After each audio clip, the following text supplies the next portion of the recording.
ગુજરાત રાજ્ય માર્ગ વાહન વ્યવહાર નિગમ દ્વારા મોટો નિર્ણય કરવામાં આવ્યો છે।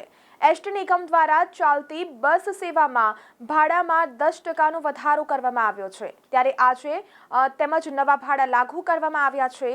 એસટી નિગમના આ નિર્ણયથી રાજ્યના 27 લાખ મુસાફરોને સીધી અસર થવાની છે। ગુજરાત રાજ્ય માર્ગ વાહન વ્યવહાર નિગમ દ્વારા મોટો નિર્ણય કરવામાં આવ્યો છે।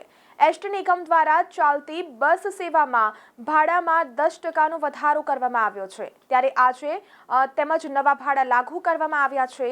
એસટી નિગમના આ નિર્ણયથી રાજ્યના 27 લાખ મુસાફરોને સીધી અસર થવાની છે।